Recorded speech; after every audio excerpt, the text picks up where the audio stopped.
laughing when we start. Hey, everybody. It's the Inglorious Pastords. I'm Bruce Martin, the lesser. And I'm Roger Martin. Yeah, I might come in with the greater, but he knew where I was going with that. Welcome to Inglorious Pastords, Season 4, Episode 7. It's 7. Do you see the shirt that I'm wearing? Well, of course, our listeners can't, but you can see the shirt that I'm wearing. Papa, the man, the myth, the legend. All right. I'm wearing this because you've got some big news. He and Joy are pregnant! Yes! Oh. No. Yes. No, they're not all right. If Joy's watching this, somebody help revive her. Yeah. No. Grandbaby number 10 was born a couple of weeks ago. And little Eli, born to our daughter Rachel, her husband Brian. So we're up to 10 grandkids. That is just hard to. I mean, because I don't have any grandkids. I barely have a kid, much less a grandkid. I'm like, holy shnikes. I know it's actually, well, it's a grace. Of course, there's a blessing of that. And so when do you turn 60? I turned 60 in August. So this is the big year for you. I'm loving it. Yeah, I think our friend Mark Booth, who also has 237 grandkids, turns 60 in about a week. 60. That's just, why do I have such old friends? That's the question I ask myself a lot. Why? Well, we've said it before, I'm so young. 60 was the big, I mean, growing up, that was old for sure. 60. Well, that was the age of our grandparents. Right. When we first started hanging out on the farm. Right. So 60 was the marker. In fact, if you had grand before your name, you were old.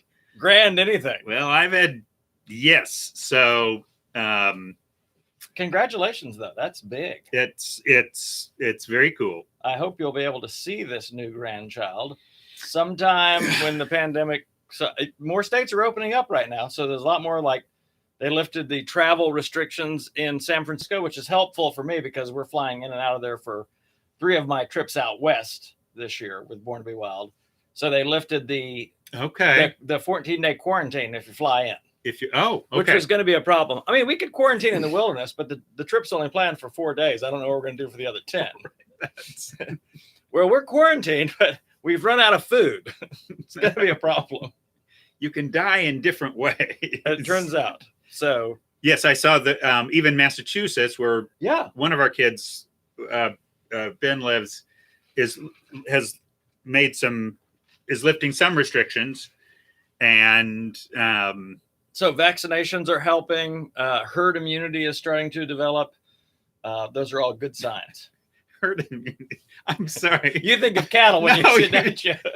Whenever I'm immune to cattle. No, whenever you herd immunity, I just want to moo. I don't know. It just herd immunity. No, it just feels like it seems like a term about cattle, about animals. Well, once we get at that herd immunity, it's just why don't they talk about majority immunity, crowd immunity? I don't know. Herd immunity. It does. I hear cattle in the distance. That's good. So I had something I wanted to share this week that I've been thinking about. Well, that's why we get together, is to talk about things we've been thinking about. So I was reading Ecclesiastes yesterday. So this was fun reading. What's Ecclesiastes? Ecclesiastes is a book of the Bible that's tucked away in the Old Testament that is a sort of a bizarre book. Wait, do we know what it means? Seriously, I just thought of it. Ecclesiastes. Do we know what it means? You probably do. No. I probably used to know, but I haven't looked at Ecclesiastes. Well, now wouldn't that be ecclesiastical? Well, now you got like ecclesiastical. Like polity, ecclesia. Ecclesia was a community. That's what I'm saying. The polity of the community. The ecclesia was policy of the community. Ecclesiastes. Okay. Anyway, Ecclesiastes is a fascinating. But it's Hebrew, so I don't know if it has the same kind of, it has the same feel in the Greek. All that to say, I did a series on this years ago called "Life's a Bitch and Then You Die." which was when you read Solomon, it's very much a downer at certain points. It's like there is nothing to be gained in this world at all. You build all this stuff and you gain and you profit, but what does it profit you? Because when you die, it just goes to someone else. And it was interesting. He didn't have a clear sense about even life after death, because he was like, who knows? Does an animal spirit go to the ground and ours rise up? Nobody really knows. And he goes, it's all just chasing after the wind. But it's a fascinating read anyway. And when I'm feeling depressed, it helps me to go in there and go, there's other people that felt what I feel. But what I read yesterday was so good. I just like ruminated on it. Also a herd. That's a cattle term. That's a cattle term. Ruminate. Don't go into that whole cow stomach thing. I ruminated. We heard that story. Meditating was this idea of how a cow would take some grass in their mouth, and it would go into a first stomach. Then they would bring it back up and work on it some more. That was not a helpful image of meditation. Well, no, because we're all laughing, because we're just teenagers and we're laughing about who's going to eat their own vomit and ruminate on it. However, so I was meditating on one meditating, not ruminating. That was so good. And he said, I see that everyone's achievement and gaining and pursuing prosperity stems from their envy of their neighbor. And then he says this, and I love this. He said, better one handful with tranquility than two handfuls with toil and chasing after the wind. And here's what I thought about that, because I started thinking, how often do we create stress? When we talk about how stressful our life is, or these different pressures that we have, I wonder how much of that really stems from an envy of our neighbor. We're trying to keep, as the old saying, keep up with the Joneses. And I realized yesterday, and I'm very happy with my life and career right now, but I could do so much more. I mean, I could take on another podcast, and I could write another book, and I could do so much more. And when I think about that, I just kind of get tired by thinking, but I have one handful right now. Yes. And it's plenty. And I'm like, better one handful with tranquility than two handfuls with toil and chasing after the wind. And there is that, we've talked about this before, but I wonder even the idol of productivity in our culture. We got to be doing more. And I don't know. I'm just getting to a place where I'm very comfortable with taking on what God brings to me in this season, whether that's through counseling or hiking trips or other things. But I haven't felt the need to, let's go build a bigger platform. I mean, like right now, this is hilarious. I have a total of maybe 400 email subscribers, which in the email subscription world is not even a drop in the bucket. And it's about 400 more than I have. That's a speck of dust. If yours is a speck of dust on a piano key in the entire cosmos. I mean, it's just teeny tiny. That's 400 more than you have, though? Yes. I didn't realize I was doing that well then. I don't even have an email subscription list. No, but what I'm hearing is that now, yeah. if you want to publish a book with a traditional publisher, they want you to have, at least 10,000 people on your email list. And I've got, just 9,600 to go.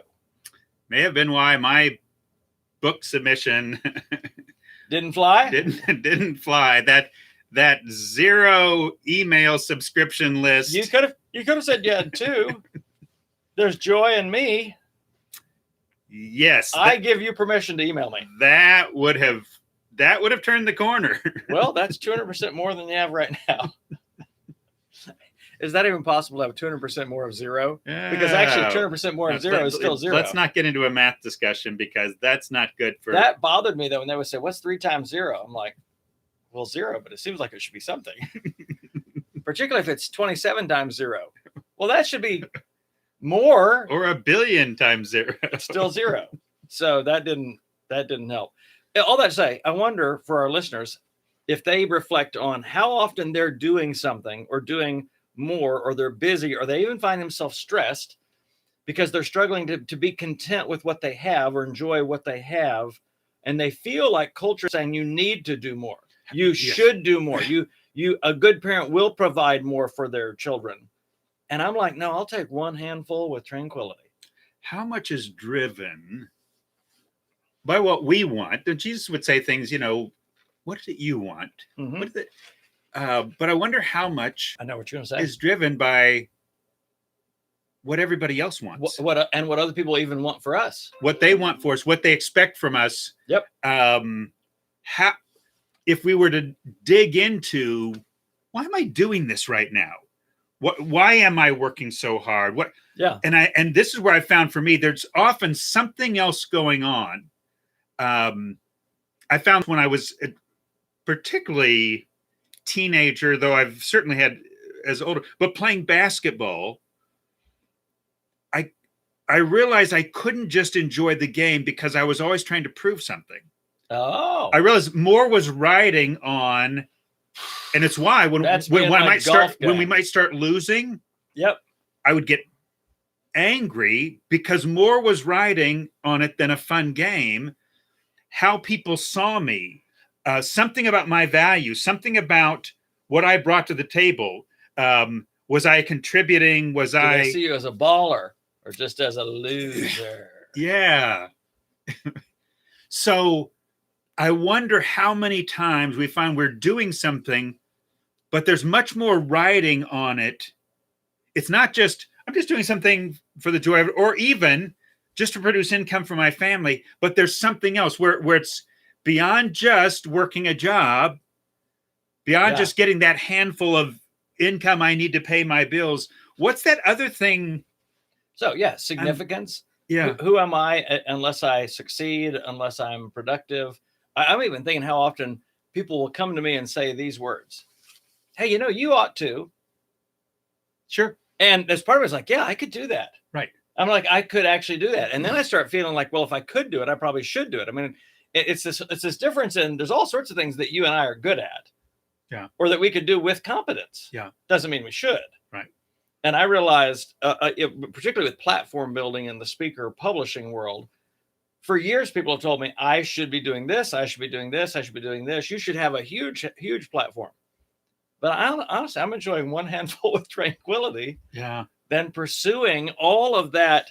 Because I've seen others that have gone down that road of, all right, if I got to build a big platform. And so I'm getting emails from them 4 times a week. And I ended up unsubscribing from one because it's too much. And what hits me as you're saying that is one of the other challenges, and it's a wealthy world challenge that we live in, is all the technology, all the advances, all the things that we have create innumerable options. Because in other words, so it's not, okay, I've got the press of whatever other people, productivity, whatever, but now I could be doing podcasts. I could be starting a nonprofit. I could be doing video casting. I could be writing a book. I could be blogging. I could be. You're telling your story, aren't you? Yes. And it's because there's just so many things that you can do. And particularly if you start getting into that, everything I can do, maybe I should be doing. In other words, I'll think about some of my dear friends in Ethiopia. And we were able a couple times to visit for 2 to 3 weeks, this small village in Ethiopia, Jito.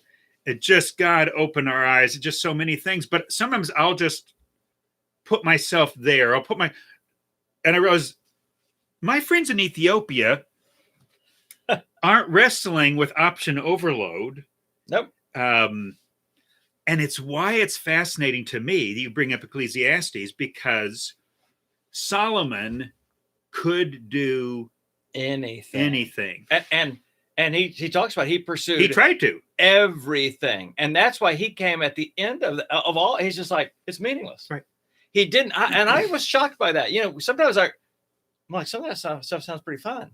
Right. I won't go into detail, but to him it was this. Wait, you can have. Don't even go there. You can have so many options that you find no contentment. That's what he said. You find no contentment. He said a man gains and gains and gains, and I think he was telling his story, and yet he has no contentment in what he has. This is meaningless and chasing after the wind. So he makes it clear these things that we think we add to the other hand that are going to. I'll add another wife. I'll add more income.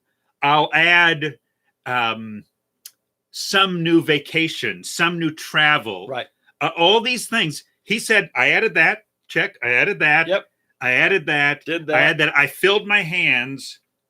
I wasn't content. Oh, that's interesting. He was telling his story there too. Yes. All of this really is his story, because he would say, I would look out there. Yes. But he's telling his story. I just thought about that, because he was two hands so full, he can't even move. And it's why his story is so powerful for Americans and other wealthy world people, because maybe Ecclesiastes means American. it was certainly directed. You talk about a place, right? Because he could send the message. Many people have read his words that weren't in his situation, but in America, we look in there any number of things.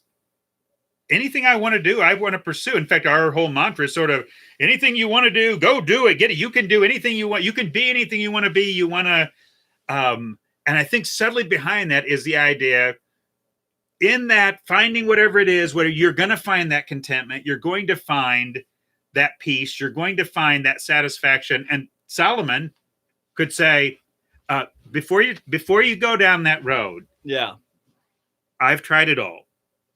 I've tried all the things that you think will make your life happier and will make you more. It's not surprising that America has super high levels of discontent. Yes. Unhappiness. And unhappiness. Suicide rates. Mm-hmm. So I wonder if even this whole thing of contentment, how important that is. So Solomon wraps up the whole thing. At the end, we're all familiar with what he wraps up, fear God and keep his commands. This is, like this is what it's all about. But before that, he says some profound things, I think, which are the best that a person can do is to be content, to enjoy food and drink and the work that God has given them under the sun. And I thought about some of the things that I enjoy the most are just simply having a meal like with you enjoy at your house. Yeah. And we cook dinner and we open a bottle of wine and we just share. But there's not a sense we're striving for anything. We're not trying to accomplish anything. Yeah. But it's joy. Those are the times, those are the moments that I experience joy. And I realize, because I struggle with depression. Sometimes I'm searching for joy. I'm trying to find joy. And yet I realize, no, joy is available to me. Sometimes it's changing my expectation of what will bring that joy. In other words, for me, I'm learning in this season, the more content I am, even with my work and what I'm doing right now, and I'm not pursuing anything, I'm not trying to grow anything, I'm just enjoying what I'm experiencing joy. Yeah. And with friends, and that's one of the things that's been so hard about the pandemic. I love getting with people and friends and just eating and drinking together. And we've done several Zoom meals with folks in this season, which has been nice. But I'm very much looking forward to reconnecting with not fast food Zoom meals, like Zoom video, Roger. I know what you were thinking. It was probably another herd thing going on. But all that to say, after reading that, and then I read the Gospels after that, and it sounds like Jesus says with a smile on his face, things like, sell your possessions, give to the poor, find the life that is truly life. And I'm like, he's right. Jesus is always pointing us toward joy, but we think in giving up everything, we're losing something. And yet Jesus says, no, when you give up everything, when you lose your life for my sake, you gain everything. And I think one of the things that we gain is joy, the joy of being able to be content. Yeah. Contentment to me is not just a feeling that we have, like in this moment. Yes, I finally I feel content. It is something I choose. And part of the choice, it seems, is enjoying what I have right here. With one hand. Yeah. Not the next thing, not even being present. Right. It's just because you watch Jesus, and we can blow by it. He had no possessions outside of his clothing. It basically says that was okay. When they're dividing up all of his worldly wealth at the foot of the cross. That was not a big haul. Nope. Nope. But always full of joy. And so, he's enjoying people, and he's enjoying interactions, and he is enjoying that simple bread and wine with the beauty of the outdoors. Come away with me to a private place, and he takes him to a lake. I just love that. Or they'll go out on a boat. There's And what I've loved about him that speaks into what you're getting at too is he just seemed wonderfully unconcerned with people's expectations of who he ought to, who he ought to be. Well, even his disciples, the closer they got to him and more connected, the more they felt like they could speak into his life. Right. And Jesus made it clear, no, that's really not your space. That's not a space you want to go in. But he wasn't driven by, you were saying what other people thought he ought to do, or what the culture. This is what even what the culture expected of a Messiah or a rabbi. Yes. So even if they didn't believe him as Messiah, a rabbi would do these certain things. Well, he picked all the wrong people. Right. I mean, it's the island of misfit toys. That's what Jesus surrounds himself with. And then he turns to them on the Sermon on the Mount and says, you guys are blessed because you're the outcast and you're the poor in spirit and you're the left behind. Yeah. That's a very good thing. And then, and Roger and I talked about this earlier, but it was really a big deal to me when Jesus says, blessed are those that are poor in spirit and that are marginalized and vulnerable and persecuted. Because when you're persecuted, he says, rejoice and be glad. Great is your reward in heaven. Because that's how they treated the prophets before you. Then he turns around in Luke and just says right behind that, but woe to you when all men speak well of you. And I thought, but that's exactly what I want. I love that. I want all men to speak well of me. I mean, who wouldn't want that? And yet Jesus says, no, woe to you when all men speak well of you. And I'm like, wow. And wasn't he getting at, even this is that thing that gave him the freedom. He was not concerned with how people saw him. No.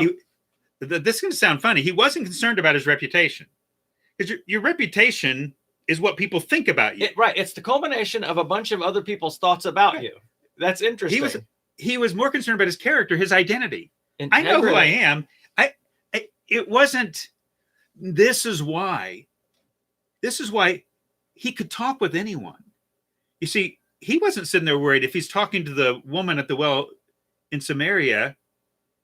He wasn't concerned about anything that would affect his reputation. He was concerned about her in that moment. Here's a precious person that I made, that I care about, and I want to interact with that person. And he's oblivious. Now, even his closest friends are saying, why is he talking to her? Hey, Jesus, people are going to think you're hitting on her or she's hitting on you. It's just just not good. This is not. And this is the thing, again, being able to rest in the reality, who he was. Roger, that's a bigger scope of contentment. So contentment is not just in terms of what we possess. Yes. Or productivity, but what about contentment in our personhood? Our identity, who we are. Jesus, I love it. And I share this a lot when I teach on identity. It says that Jesus would not entrust himself to anyone, for he knew what was in the heart of man. In other words, he realized reputation's a fickle thing. People loved him 1 minute, and then a week later are shouting, crucify him. Mm-hmm. I mean, it's this thing. Human beings are fickle people. And if someone meets our expectation, we love them. It's even like the celebrities in our culture. We love them and love them and love them until we don't. Mm-hmm. And that's true for us. Some people are going to love us and then nope, we disappoint them or that we don't meet an expectation. But what a handful with tranquility to be able to say, hey, this is who God's created me to be. And I'm comfortable with that. I'm content with that. And I don't worry about it. Allows you to speak to both kings and paupers and never miss a beat. It allowed Jesus to talk to lepers and touch them, but also interact with Pilate with Pilate was even shocked at his, I want to say, indifference to Pilate. He was like, yeah, you actually don't have any power. You actually don't have any power except God's given you some from heaven. So steward that carefully. No, it's so funny. Pilate talking to you. He's like, don't you know? You are aware. Right. And it's Jesus felt no press from that. King Herod wants to see him. It's like it's an invitation to the White House. Right. I want to see you. And Jesus says, well, tell that fox, I'll be doing this for 3 days, and then I'll be coming to Jerusalem, because surely no prophet can die outside of Jerusalem. I wish I could have seen Herod's face when the messenger brought him that. Well, so what did Jesus say? Is he coming over? Well, he made a reference to a small, insignificant animal. Don't need to bring that. Said something about herd immunity. And then he said in essence, get here when he gets here, and you'll want to kill him. Oh, okay. No, that is that. Oh, I wish we could see it. And I think The Chosen is giving us some beautiful sort of insights into that person of Jesus. That's why I've enjoyed watching it. I can't wait till the next season, whenever that's coming out. But I think Jesus had joy and contentment and a smile and a wink, in addition to stern moments, and challenging moments. Well, think about. I mean, really, I started thinking about it, and now I'm getting tired. You think how much energy it takes to try and control what people think about you. What you just said. Oh, yeah. Okay, people are fickle. They're whatever. What they think about you may be true or not, but if you're trying to control what I think John Orchberg or others have called image management. Yep. But if there's this part, do you realize how hard you have to work, particularly because it's impossible? Well, there is that. In other words, so I just take one person. If I'm trying to control what Bruce thinks about me, if I'm trying to control that image, but then I can have, there's my wife. Then there's my neighbor. And there's this person I see at the grocery store, whatever.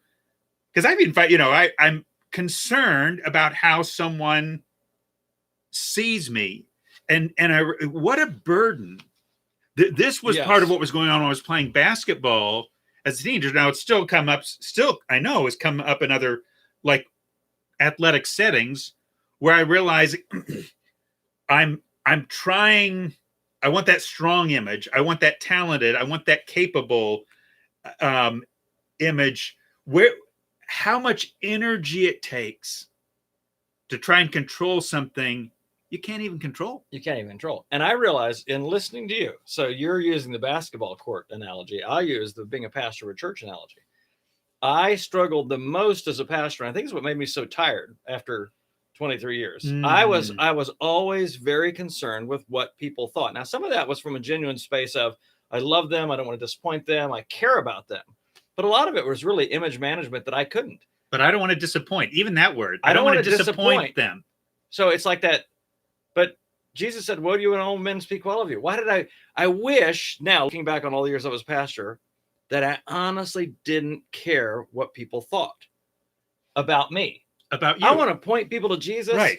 I want them to know all of what is good and best and right about Jesus, because he's the only one that's perfect. What you think about me, I wish I never got there. Roger, I never got there. I wish I could have just, I just don't care what people think about me. I want to be concerned. Here's the thing. I want to be concerned that I'm a caring person, but there's a difference between I want to be seen as a caring person, because that's what I can't control. Roger. Okay. So that's what Jesus actually preached against. So I was sharing this last week, and I actually preached for the first time in like 19 months last Sunday. Aerosmith back in the saddle again. That's what I was. I was back preaching. But when I talked about Jesus saying, you're the light of the world. So let your light so shine that people will see your good deeds and glorify your Father in heaven. In other words, I even brought a mirror on stage and had a person come up. We did a little reflection talk. It was great fun. But then in the same message, in the same preaching, in the same sermon, he says, now be careful not to do your acts of righteousness before men to be seen by them. In other words, that you are seen by them. And I realized you just said it. I wanted to be seen as a caring person. Here's the reality. I was a caring person. I was. But what got me in trouble is wanting to be seen as a caring person, because then you waffle on different things. Well, and that's why Jesus says it's a curse. Woe to you when all men speak well of you. It's the curse of being well loved. Right. Because you want to maintain that.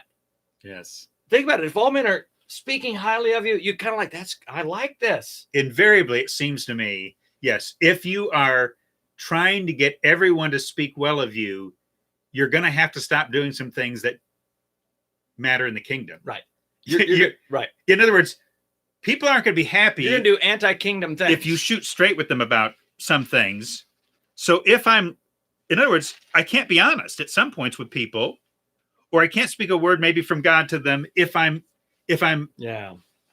trying to keep them happy with me is my primary driver. Invariably, I'll have to say, okay, Jesus said to do this thing, but I'm not going to I'm not going to do I'm that. not going to go there. And I even realized that in my counseling ministry now versus my counseling ministry when I was pastor, I realized I am more straightforward with people now because I have no concerns about them leaving the church. I'm just being honest. That was something that I thought about or felt. Gosh, if I'm real straightforward with them about what I think they're facing and what they're going to need to do, they might just get ticked off and walk. Even if we weren't thinking about it. And again, I was a pastor in the back of your mind for many years, thus the Pastords. Longer than I was. Terminology. But how much, whether I was even thinking that way, how much is subliminally going under the surface? You don't even think about it. If I make this call, now actually, as I'm reading God's word, I think this probably is the call. If I make this call, are we going to lose people? Now, by the way, my pay, my income is directly related. Riding on these people and their income. How much? So yeah, they may stay at the church, but if they stop giving, you won't stay at the church. That's good. Yeah, just one of those things. And really, we know how to get rid of our pastor. Everybody stop giving. How much was riding for me at some point? And maybe that's part of what you just get it when it becomes about me. Because at some point now, if I'm trying to be liked by everyone, it's not about them. Actually, it's about me. It's not about them. It's about them liking me. Say that again. So, no, I realize. Really, you're a true narcissist. Right. If everything is actually about you. If I'm concerned that no one speaks poorly of me, I could put that out as I'm caring for people. Right. But it's really, no, I care about me. No. And that's what Jesus says you can't do. And that's why he lived. He could do the caring thing. In other words, and even dying on a cross was the caring, loving thing. It looked foolish, weak. It looked like a failure. It looked like actually giving up.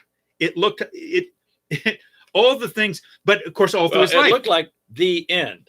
Right. But he did this repeatedly. He would do things that made him look bad, that disappointed them. That disappointed expectations.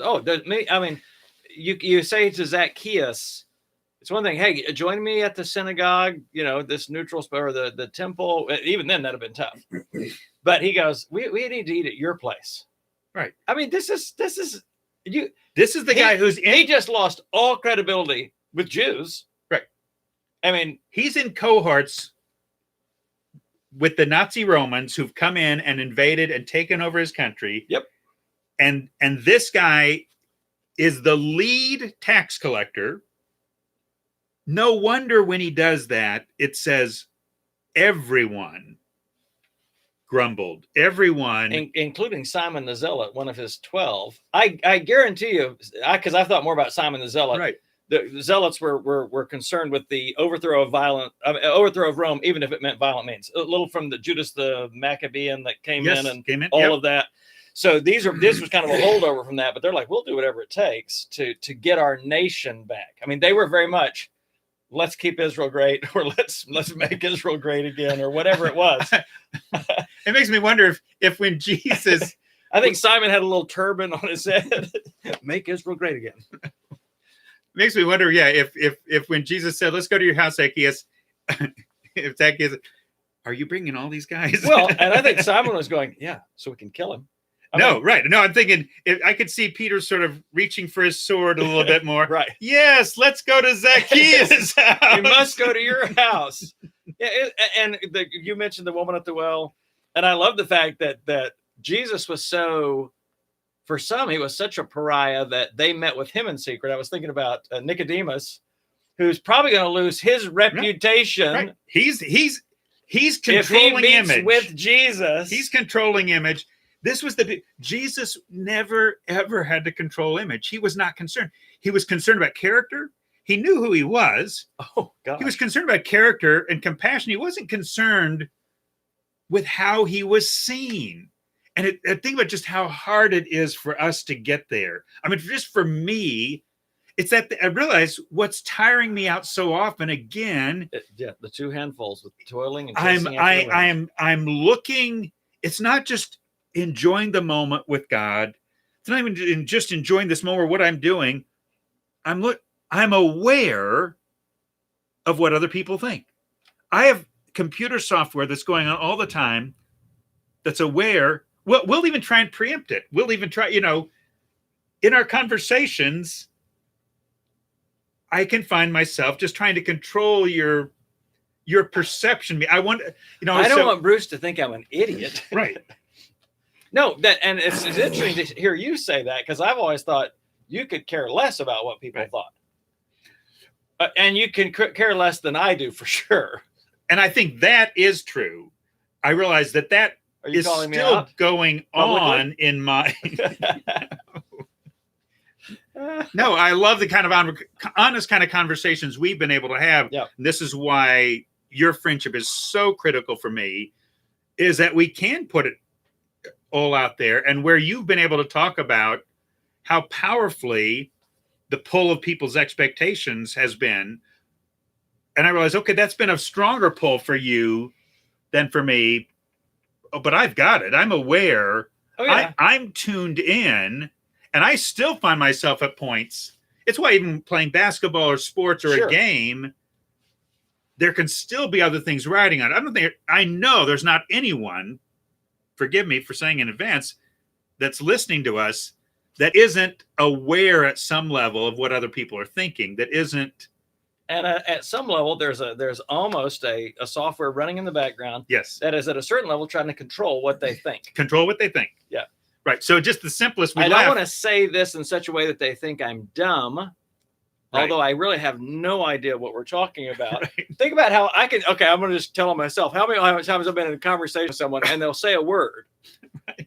And I honestly have no idea what that word means. And I'm pretty good with words. Right. And they know this. Typically, the other person knows I'm pretty good with words. And I was like, yep. Mm-hmm. Yeah, the solenoid. Yeah, boy, you hate it when the fetcher valve. When that solenoid goes bad, that's, That's I'm so sure annoying right there. But I can't tell you how. And why have I done that? It's typically not so the other person won't feel bad because they threw out a word I didn't know. I don't want to look like I don't know something. I don't look like an idiot. But I'm getting better. Here's why I do realize I'm getting better, because I have said this more recently. Twice in the last year, I've said, hey, I don't even know what that means. Right. I'll say, what does that word mean? And they'll look at me, and then they're kind of apologetic because now their software is running. Well, I don't want him to think I'm a super intellectual and I'm trying to leave him in the dust, or I'm arrogant. So we've all got this software. It's just better to go, hey, that word you used, parasequel, I have no idea what that means. Because parasequel is not a word. It is now. A parasequel is when two TV shows are doing sequels and they're running parallel, like Chicago Fire and Chicago PD. It's a parasequel. Okay. Yes. So you think maybe if we live more like Jesus, if I'm contrasting now. So Solomon writes Ecclesiastes, and you've got Jesus. Yeah. Two opposite ends of the spectrum. And Solomon has it, not just married, multiple marriages, all the money he could want, all the travel, all the control. And what did Jesus say about Solomon? I just thought of this. He took him down a notch in terms of what culture saw him as. He said, not even Solomon in all of his splendor, in all of his glory, is dressed like the lilies of this field, the wildflowers in this pasture we're walking through.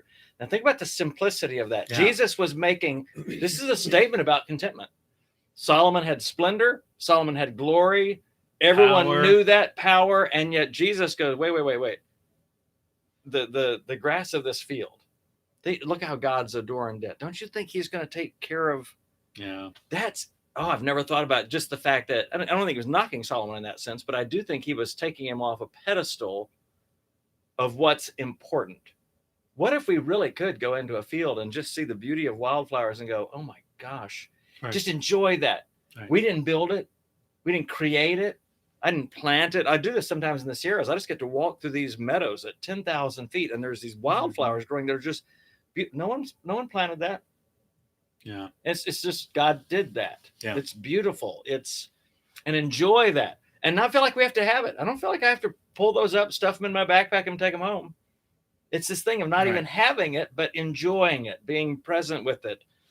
Maybe that's contentment. It is, in the immortalized words of Sheryl Crow, it's not getting what you want, it's wanting what you've got. Yeah. No, it's a very profound. I've loved that line from the song. And I think this is, and I've inched toward that. I'll have to even go into a basketball game or any other kind of game now, and just even in advance, I'll go in. I'm gonna be playing with friends. I'm gonna go into a golf game. I'm gonna play with my brother. We're gonna be out on a sunny day, and we're gonna see, and even starting from just enjoying the moment, enjoying and it's almost like priming the pump in advance to simply let it be about enjoying God and what's around me here without trying to control anything. We don't even have to keep score. Right. We don't. That's not going to happen.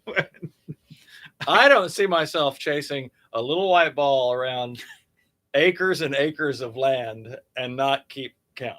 No. And it's just the fun because that's the fun of the game. Right. When it can stay fun, when something else isn't riding on it. So you're saying it's fine keeping the score, but it's just when something else, when a score becomes about my image. Yeah. When a score becomes how people see me, where I can even now, okay, I'm getting ready to tee up on the first tee and there are people watching. Yep.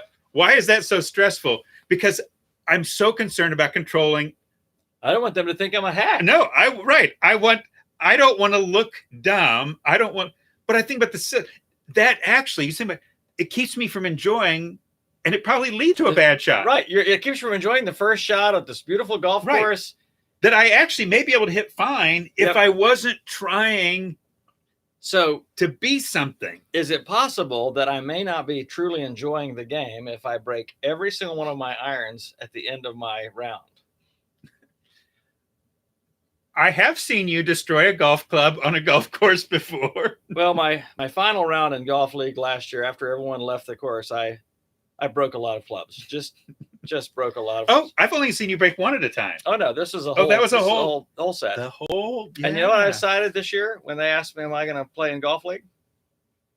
I said, "No, I'm not." Nope. Because it'll cost me another. It's not helping me. Well, the reason I like to play golf is it's good for my mind, and you get outdoors, and it's just all those things you said. I can't seem to maintain my perspective out there. I always say I want to play well, and that's true. I love hitting a really good shot. The feeling that you have when you hit a really good shot, it's going right at the flag. It's just wonderful. But part of it is also, I don't want to look like an idiot. But here's the other thing. I'm going to put it beyond to give you a little credit. You don't want to look like an idiot. But I realize the tougher thing about playing league golf is more is riding on it than your enjoyment. Right. My teammates are counting on me. Right, because I remember you talk about missing a putt. Oh, let's not bring this up. I missed a putt on the last hole that kept our entire team, and there was like 16 people on my team, from going to the playoffs. And Tom Schreiner, if you're listening, you'll love this. It was a putt on 9 holes It was a putt for a 53. A 53. And I missed that putt. Ignore that, Tom. This short little putt, and I got a 54, and that one putt took us out of the playoffs. But seriously, but I bring that up because that brings in that other level of press. In other words, when you and I are out there playing, there's less of, well, first of all, it's not like I'm an enormous challenge to you anyway, but there's not riding. In other words, there's nobody you're going to disappoint. There's not going to be an impact if you play poorly, there's not going to be an impact on other people. And I think you're tuned into that. Sure. So I think, again, it just comes around to even other people's expectations. Other- I don't want to let them down. I don't want to let them down. I don't want to have an imp in. That's the reason. Ultimately, I'm not playing in league this year. I think I understand that now. I don't want to let everyone down again. Miss a 2-foot putt for a 53, make a 54. It's bad. So then we've given people help for their golf game. No, today? here's what I hope we give them help with. Enjoy one hand with tranquility. But if you find yourself pursuing 2 handfuls and you're using words like stressed or anxious or tired or pressured, then I would say, or the F word. I would say, well, that's a whole nother discussion. Something else is writing. I've dropped that a few times lately. You realize our parents would not let us say the word fart. That was the F-bomb. That was the F-bomb in our culture. But I would say then let one hand go and enjoy one hand with tranquility instead of toiling and chasing after the wind. That's my word on this. I like that. Today. No, I think it's what Solomon taught. It's what Jesus lived. Ooh, that's good. Yeah. And I'm sorry we didn't get to talk about whatever was on your mind, but I really feel good when the pastors talk about what's on my mind. I'm just content. I'm just happy. I didn't have any expectation for today. Right. We had one handful, not 2 No, pastored handfuls. I'm so contented right now. All right. We'll see you next week for another edition of the Inglorious Pastords. Can't believe we did that together. That was cool. That never happened. Sometimes we have a feel.